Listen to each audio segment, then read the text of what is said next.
You have find yourself scrolling through Facebook and wonder how some people, especially students, are turning it into an actual business.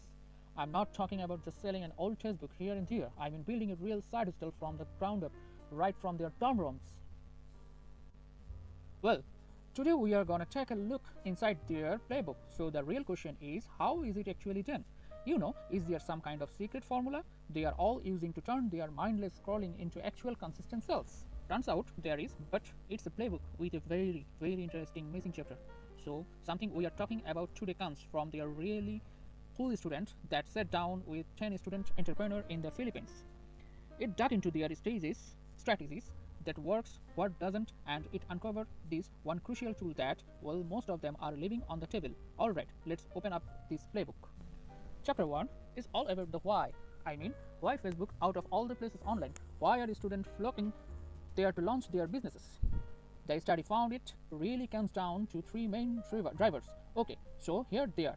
First, pretty straightforward, they need the money, so financial opportunities. Second, the sheer number of people they can reach, that's the broad market reach. And third, it's just easy to get started. The accessibility of the platform is huge. And look, the biggest and most practical reason, it's the money. One student put it so simple: I aim to generate additional income to support my studies and cover my daily expenses. It's a side hustle that helps them pay the bill and stay in school. It's powerful and it's something a lot of us can relate to. Then they have got the scale of it all. Another seller pointed out there are so many people using the site, many people can be reached, which would lead to more sales. Think about it, it's not just a social network anymore, it's like a digital metropolis with billions of potential customers walking past your virtual shop window every single day. And of course, there is just how easy it is. It's free, everyone already know how to use it. And like the student said, it is available for everyone. You don't have to go build a website from scratch or learn a branch of code. The barrier to enter is just incredibly low, which is absolutely perfect for a student who's just starting out. So we get why they are selling, but what is it about Facebook especially that gives them an edge? Chapter 2 of this playbook really dive into two of its core strengths. What's really fascinating here is that Facebook's power kind of comes from two different directions. On one side, you have the pure numbers, that massive user base, but on the other, you have something a bit more subtle: community and engagement. Think like Facebook groups are an absolute game changer. Sellers can tap right into these ready-made communities of people who are already into what they are selling. Whatever it's, vintage clothing or customs arts. Okay, we are covered the where and the what. Now let's get into the how. For chapter 3, which specific tools in the Facebook toolbox are these students actually using day to day? And just as important, which one are very leaving behind? So their toolkit is this really interesting mix. On one hand, you have their go-to feature, Marketplace is huge for local sales. Live selling creates that real-time buzz group for those niche communities, and of course, Messenger to chat with customer and close the deal. But on the other hand, they really struggle with things like the professional dashboard, getting their money from feature like stars. The tips people can send during live videos, and just generally not knowing about the more advanced stuff. And this code just hits the nail on the head. One student admit it. We also find the dashboard challenging to navigate, which limits our ability to utilize it for potential. And I don't know much. It really shows that there is this big gap between the easy intuitive feature and the more powerful but yet more complex business tools. But even with those challenges, the impact is wow, it's unbelievable so far. Chapter 4. Let's look at how all this effect actually translate from likes and comments into a real genuine livelihood that makes a difference for them. What the students describe is their really powerful positive feedback loop. It's a cycle.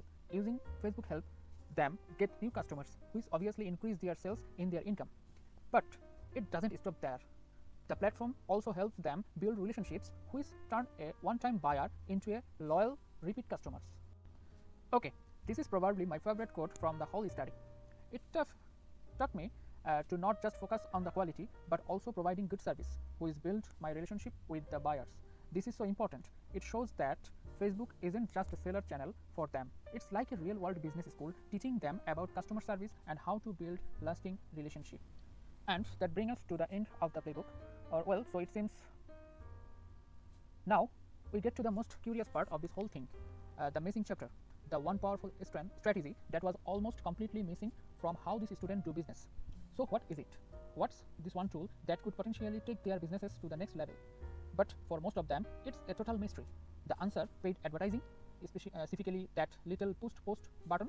The study found a massive knowledge gap right here. It's like these students are absolute pros of organic free marketing. But the second you mention a paid strategy, their playbook just goes blank, and the number really tell the story. The researchers found that only a tiny fraction of the students were actually aware and familiar with how to use the boost feature. The huge majority, they either had no idea it exists or they were stuck in this middle ground where they had heard of it but had no clue how it actually worked. And this could just capture the feeling perfectly. Yes, I know about it, but I am not sure how to use it. It shows this huge opportunity for them, but it's also a big wall to climb.